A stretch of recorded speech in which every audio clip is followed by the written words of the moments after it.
We've already shown you how to win numerous simple bar bets in the past. Of course, if you're running out of tricks and are having to start actually buying rounds again, here are 10 more bar bets you'll always win. Amazing! Number 10. Name the president on the bill. This perfectly winnable bar bet implies some basic knowledge of US presidents. Assuming you're in the US, you're going to tell your friend that you're going to show them a $10 bill and bet them that they can't name the president on it. They get 10 seconds to stare at it. It's not a trick bill. They can even use their own cash if they insist. Count them down if you like. Now, anyone with even a basic knowledge of US history will instantly tell you that it's Alexander Hamilton on the bill, and they would be right. Unfortunately, that doesn't mean they win the bet, as the recent musical theatre star was never actually a president. Hamilton only ever made it as far as Secretary of the Treasury. Of course, if someone was to switch that around and ask you to name the president on the bill, Hamilton could also be the right answer, if you allow for the fact that he was president of the Ascot Club in New York. You see, it's all about the wording of this bet. Number 9. Lincoln coin trick. For this trick, you'll need a penny and at least one person to bet with. If you know your US coins, you'll know that Lincoln is the president on the penny. You're going to bet your friend that no matter how many times you'll flip the coin, that Lincoln is going to turn up 10 times in a row. Impossible, you hear them cry, particularly if you give control of the coin over to the person you're betting against. It's not a trick coin, and when it's flipped, regardless of which side the coin lands, all you have to do is dispel the secret. The truth is, Lincoln is actually on both sides of the penny. The former president is obviously on one side, but on the other, he is just hidden inside the Lincoln Memorial. Number 8. Get wine or any other liquid into an upside down glass. Well, if you're going to do a trick in a bar, you might as well get some alcohol involved. For this bet, we're going to attempt to get some wine, or any other liquid in a saucer, into a glass, without lifting the saucer, or scooping at, or sucking up and spitting out the liquid. After the person you're betting against gives up, all you have to do is grab a box of matches. Place the box of matches in the saucer, as shown, and light them. Now place the wine glass upside down over the matches. The burning flame absorbs the oxygen within the glass, creating a vacuum, which then sucks up all the liquid around it. And now, that liquid is inside the glass. Number 7. Balancing a quarter on a dollar bill. For this bet, we're going to do the impossible. Once again, we're going to stretch out a bill and place a quarter on the edge of it. The note has to be standing up and straight, although that doesn't mean we can't bend it first. To do this, all you have to do is take a crisp bill, bend it so there's a crease in it, then stand that note up so it's slightly bent. Place the quarter on top of it. Now slowly straighten the note, until the quarter is sitting perfectly balanced on top of the stretched note. As the note straightens, the quarter will naturally adjust to maintain atop the banknote. It probably won't stay there for long, but it doesn't have to for your bet to be won. Number 6. The match trap riddle.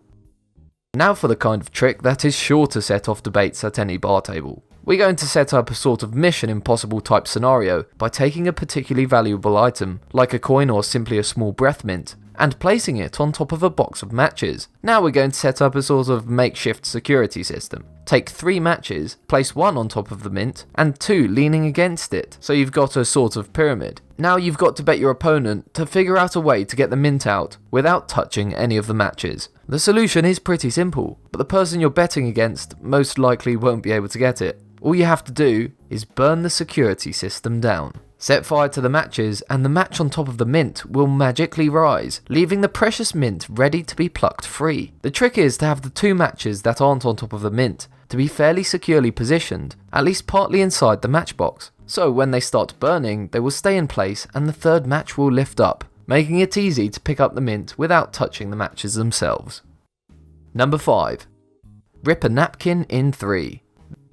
This trick looks remarkably easy. Like any good bar bet, there seems to be no way you could lose this one. Take a napkin, tear it into 3 strips, leaving 2 of the ends barely attached to the bit in the centre as shown here. Now challenge your friends to tear off both the strips in one movement, leaving the napkin torn into 3 little pieces. It seems easy, right? It's impossible. You can't apply the same pressure on both sides at the same time, so one side is always going to stay attached to the paper. There is one solution though, and that involves your mouth. hold on to the two pieces as normal, and pull the middle free with your mouth, and the bet is won. Number 4. The burning match bet.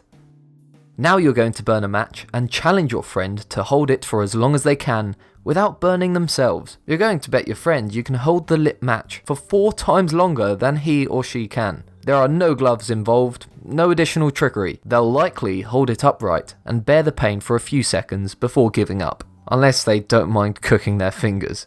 The trick is, you don't have to hold the matches still. Circle your hands and you should be able to hold the match for at least as long as 20 seconds. The movement keeps the flame away from your fingers and stops the match from burning down.